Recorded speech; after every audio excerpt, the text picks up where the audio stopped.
Dentro de muito pouco tempo, a partir de agora, às 13 horas, horário do leste, aqui neste domingo, o presidente Trump e o presidente Zelensky se reunirão em Mar-a-Lago, na Flórida, para tentar encontrar uma forma de acabar com essa guerra. Onde podem encontrar algum acordo comum, né? O presidente Zelensky está a entrar nesta conversa dizendo que, ei, sabe, já percorri 90% do caminho. Estamos 90% do caminho entre o entender e chegar a um acordo, né? Especialmente entre o lado ocidental e a Ucrânia, sobre onde isto vai dar. Basta um acordo aqui e então poderemos finalmente, eu acho, a esperança, mesmo na teoria do ponto de vista deles, é que possam se unir aos russos e achar um ponto em comum. Não sei como eles realmente pensam que isso vai funcionar, mas não vai. Eu acredito, pessoal, que estamos a entrar na fase mais crítica desta guerra. Penso que as coisas vão começar a ter um ritmo muito, muito mais acelerado. E isso significa que elas vão se deslocar cada vez mais para o Ocidente, no único lugar onde realmente importa, que é o campo de batalha. Os olhos da maior parte do mundo estarão hoje em Mar-a-Lago e estarão ansiosamente a descobrir ou a ver o que sai desta reunião, o que diz Trump, o que diz Zelensky, o que dizem os europeus depois. Muito do foco estará lá. Não deveria, porque muito provavelmente não importará o que sair de lá, a menos que haja algum tipo de acordo que buscaremos e negociaremos um acerto nos melhores termos que pudermos obter, ou o presidente Trump venha a público e diga, eu já ultrapassei meu ponto de não retorno minha paciência chegou ao fim, esgotou-se por completo. E agora, a minha posição é, ou vocês encerram esta guerra nos termos mais favoráveis que puderem obter, ou vocês na Europa e na Ucrânia resolvam isso por conta própria. Nós não vamos bancar o fracasso, um fracasso já conhecido, um fracasso garantido. Agora, como sabem, eu venho dizendo isso há muitos e muitos meses.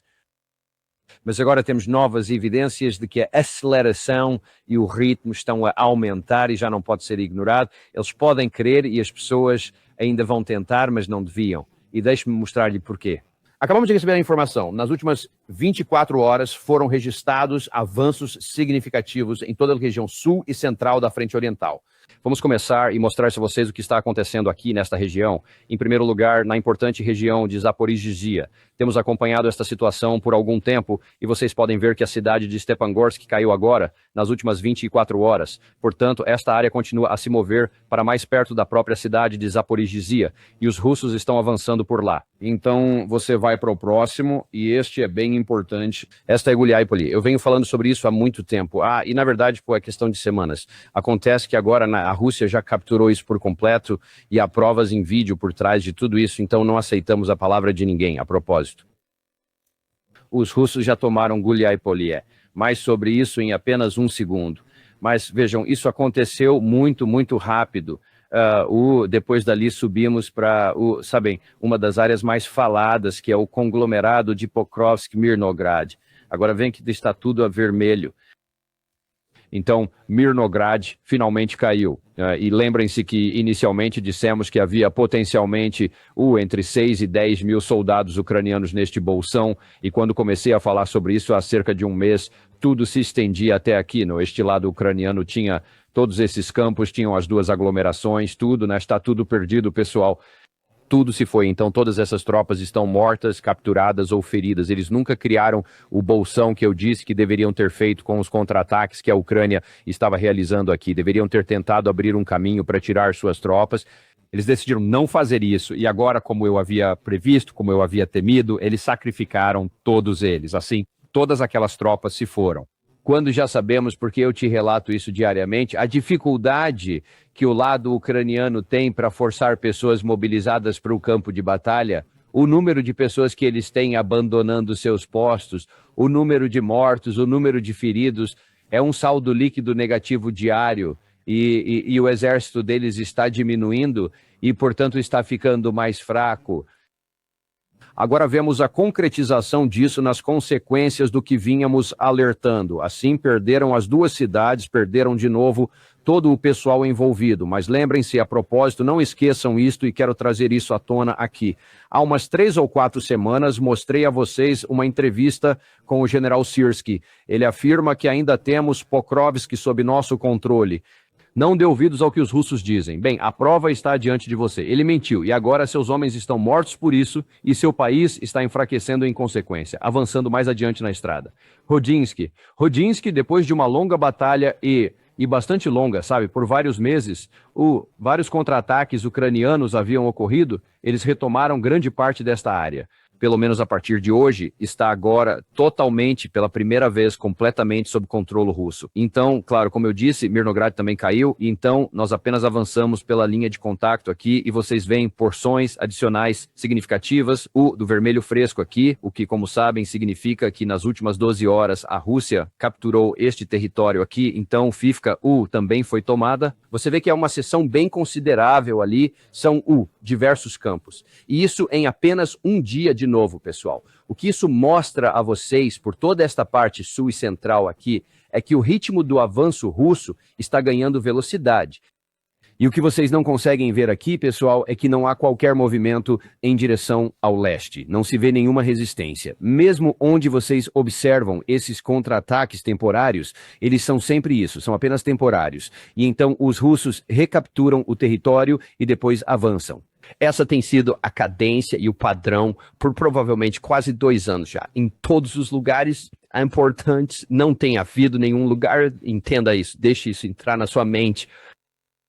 Não houve um único lugar nos últimos 24 meses completos, e isso inclui a região de Kursk, onde o lado ucraniano conseguiu repelir as forças russas e manter o controle do território. Nenhum sequer. E agora que estamos a ver que a situação está a ganhar um ritmo mais acelerado, e eu não sou de facto o único a reconhecer esta realidade. Permita-me mostrar-lhe, isto é o que o Julian Repka, o jornalista alemão, o que trabalha para o Bild, ele disse na sua conta X que o exército de invasão russo capturou Huliapoli, que acabei de mencionar, no oblast de Zaporizhzhia. A batalha pela antiga cidade de 12 mil habitantes contra defensores ucranianos inferiores durou apenas 4 semanas. Então não só o ritmo em toda a frente aumentou, mas agora o ritmo da conquista também aumentou. No passado levava meses para que cidades caíssem, especialmente as de tamanho moderado, como esta, com cerca de 12 mil habitantes. Esta levou apenas 4 semanas. E veja, isso é algo que ele publicou hoje mais cedo, e vejamos, esta é foi ontem, desculpe, ele publicou isso ontem. É assim que isto é tão recente, que Uliapol caiu e levou apenas 4 semanas.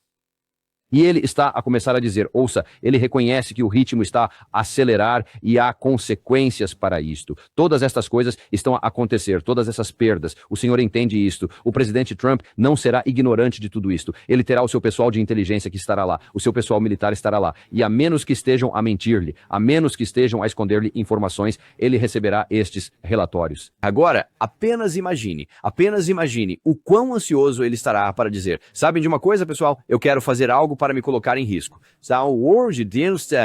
Eu quero criar algo que vai implicar em algum risco, que talvez possa irritar o Putin, que talvez nos enfraqueça ainda mais, que possa resultar no uso de mais o capital diplomático por parte do nosso lado e certamente mais artigos militares, munições, armas e coisas do gênero, ou simplesmente reduzir os meus estoques ainda mais. Fazer algo e ajudar um sujeito que não reconhece a realidade, que nem sequer contempla fazer o que é evidentemente a única coisa que pode salvar seu país enquanto ele está perdendo. Ele está perdendo, pessoal. Não é um status quo, não é um impasse. O lado ucraniano está perdendo e está perdendo mais rápido a cada dia. Agora, vamos dar uma olhada no impacto que isso tem no lado russo, porque houve uma conversa também ontem na Rússia, onde Vladimir Putin, novamente vestindo seu uniforme militar, falou em alguns dos termos mais fortes que ele já usou até hoje. E esta é, novamente, a terceira vez desde o verão que ele mostra seu uniforme militar, e é algo que ele raramente fazia antes, talvez uma vez, possivelmente 2 nos primeiros 3 anos. Agora, nos últimos meses, ele fez isso pela terceira vez. E vamos ver o que ele tem a dizer aqui, porque isso é muito, muito importante e não é coincidência que seja no mesmo dia em que Zelensky e Trump se encontram. Podem ter certeza de que eles estão conversando nos bastidores com os Estados Unidos, mas aqui está publicamente o que o que Vladimir Putin está dizendo ao seu povo e para o mundo inteiro, para quem estiver disposto a ouvir. Vemos que, infelizmente, ainda hoje, os líderes do regime de Kiev não se apressam a resolver este conflito por meios pacíficos. Falei sobre isso já há 1 ano, quando discursava no Ministério das Relações Exteriores, né?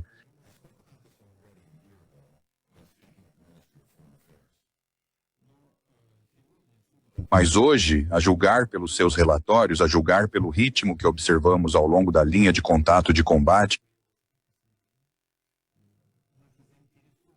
nosso interesse na retirada das formações militares ucranianas dos territórios que atualmente ocupam é efetivamente reduzido a zero, por várias considerações inteiramente diferentes.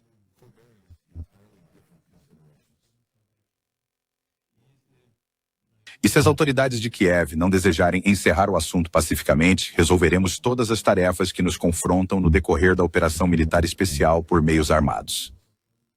Bem, então isso foi o mais forte que já vimos de Vladimir Putin. Ele, no passado, ele disse, sabe, nós vamos negociar ou vamos resolver pela via militar. Agora ele está dizendo, a nossa paciência de fato chegou a zero. Ele diz, não estamos nem interessados em falar sobre retirada de tropas mais. Essa é a via de negociação. É isso que eles têm dito durante todo esse tempo. Eu acho que isso é muito, muito importante. Agora, eu estou interpretando isso da melhor maneira possível. Eu estou me referindo às palavras que você realmente pronuncia, e não de forma literal, do russo para o inglês, mas o que ele está expressando aqui para os meus ouvidos é isso. Agora, já não se trata mais de, vamos discutir sobre isso, né? O plano de 20 pontos, o plano de 28 pontos, um plano de 15 pontos, descobrir qual é o número. Agora, eu acho que ele está dizendo, ou vocês capitulam, ou nós vamos resolver isso militarmente. Então, agora não se trata de negociações ou capitulação. Agora é, ou se submetem, ou nós simplesmente tomaremos militarmente. E veja bem, ele próprio especifica o aumento e a aceleração do ritmo das operações. Você vê o Julian Repka, que é o mais pró-Ucrânia possível, mas também é um bom jornalista e é honesto. Ele próprio nota que o ritmo está a acelerar, então isso não é apenas propaganda vinda do lado russo, né? Isto é uma observação do campo de batalha, é apenas ser honesto sobre o que está a acontecer. E então agora vemos Putin, ele garante que está a usar um uniforme militar quando diz isto. Então, nem sequer nos preocupamos com isso significa, é tão importante o que ele diz, nosso interesse é praticamente zero em nos retirarmos de territórios. Ou seja, eu tenho colocado isso na mesa. Pois bem, nem me interessa mais porque ele vê o campo de batalha, ele vê que suas forças agora podem impor a obediência no terreno, e ele vê o ritmo acelerar. E ele aparentemente concluiu, não há mais sentido em conversar, não preciso me preocupar com isso, porque agora ele consegue ver o fim à vista. Ele agora pode ver, ok, podemos continuar pressionando aqui. Não me interessa nem um pouco o que dizem em Mar-a-Lago, não me importo com o que dizem em Bruxelas, não me importo com o que dizem em Kiev, se têm eleições ou se não as têm. Vamos tomar aquilo que queremos, aquilo que sentimos que precisamos ter para garantir a nossa própria segurança. Eu tenho alertado sobre esta situação e implorado ao Ocidente, implorado aos Estados Unidos, implorado a Zelensky para que ele tome a atitude racional, que reconhece a realidade e diz, escutem, durante todo esse tempo que passou, especialmente ao longo dos últimos meses, a escrita estava na parede para quem estivesse disposto a dar uma olhada. É uma guerra de atrito. E numa guerra de atrito, tudo se resume sempre aos recursos. É sobre quem possui a maior capacidade industrial. É sobre quem detém os maiores estoques. É sobre quem tem mais armas e quem consegue sustentá-la no longo prazo da melhor forma. E claro, tudo se resume sempre à força humana. Quem tem mais força humana para usar, decide. E quando se vê que cada um desses benefícios está do lado russo, é óbvio, é quase inevitável.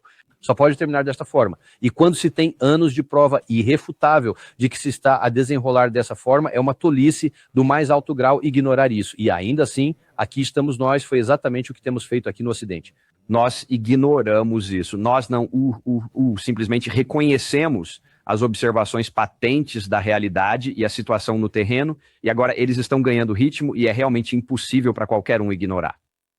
Agora, eu te mostrei o próprio mapa de batalha, eu te mostrei o quão rápido está subindo, te mostrei a vista ocidental. Julian Repka, ele observou isso e notou no campo de batalha. Eu já te mostrei o que o lado russo disse, que eles observam a mesma coisa, eles estão dizendo a mesma coisa aqui, e então é aí que você vê qual é o comentário de Putin.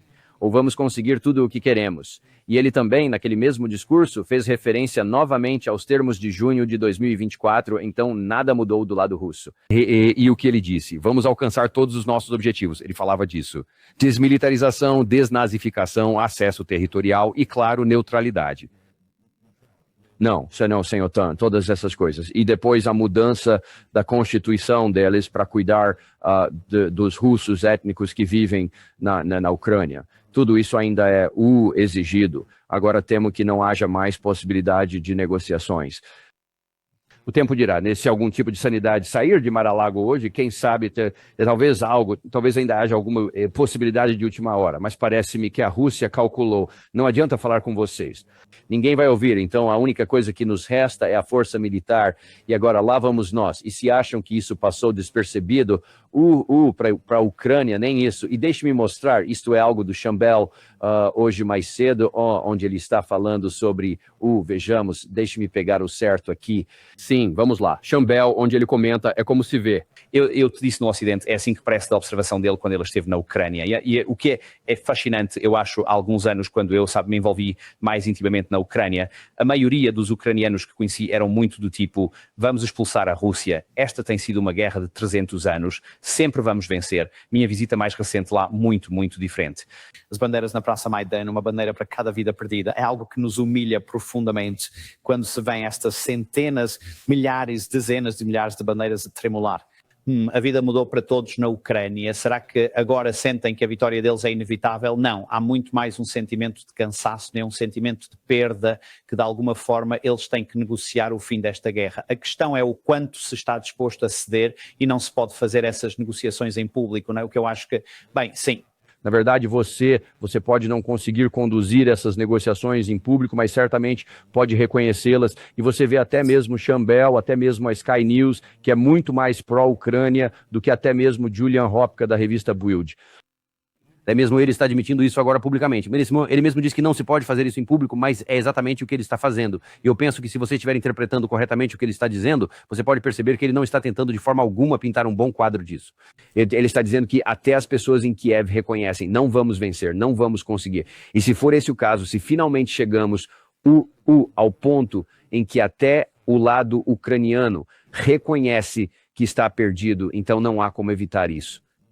Você não pode desfazer isso. Não há possibilidade se por qualquer coisa no campo de batalha, por qualquer quantidade de apoio dos Estados Unidos, qualquer quantidade de apoio da Ucrânia, qualquer quantidade de apoio da Europa, qualquer coisa que possa ser produzida em qualquer lugar, nada disso mudará o resultado, pessoal.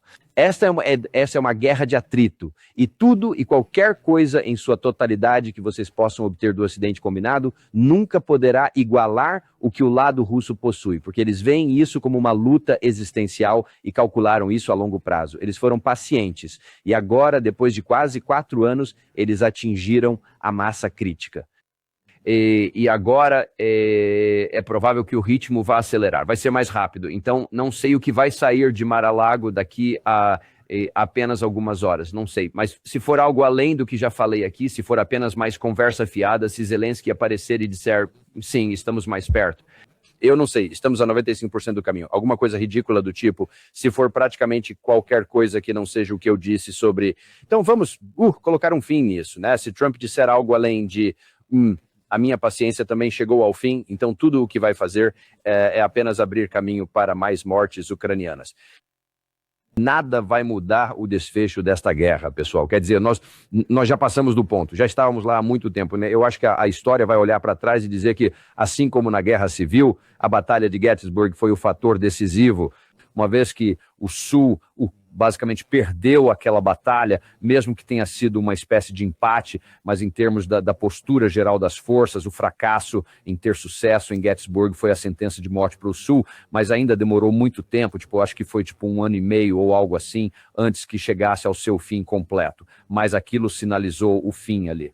E temos a Batalha de Kursk de 1943, na Segunda Guerra Mundial, aquilo foi o momento decisivo. Assim que os alemães perderam aquela batalha, foi o fim. Não havia mais nenhuma chance militar para a Rússia, para os alemães se manterem. Mas veja, levou quase mais 2 anos, na verdade sim, levou mais 2 anos completos de luta para a União Soviética esmagar completamente e destruir por terra, até virar pó todo o exército alemão, até que finalmente tomaram Berlim. Mas a derrota em Kursk sinalizou isso, foi o fim, nunca houve outra ofensiva alemã depois disso, mas ainda 2 anos de luta. Acho que, olhando para trás, provavelmente veremos que a Batalha de Bakhmut foi o ponto de viragem definitivamente de 2023.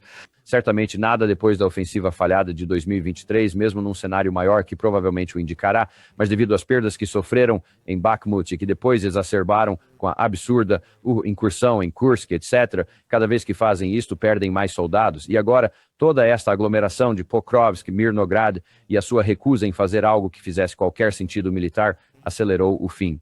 Esse não foi o ponto de virada. Isso só estava apressando o fim, porque foi uma continuação das decisões táticas e operacionais tolas do exército ucraniano. Agora, eu simplesmente não os vejo conseguindo aguentar muito mais tempo, então quem se consola dizendo, bem, os russos só avançaram 1% no último ano, ou 2%, enfim, e então traçam uma linha linear e dizem, bom, bem, em mais 2 anos talvez ganhem mais 2%. Não é assim que a guerra funciona, simplesmente não funciona. Não é difícil de entender se você prestar atenção, mas se não quer prestar atenção porque não quer a resposta, então pode se consolar dizendo, bem, assim, podemos seguir por mais 2 anos e continuar matando russos, que ótimo.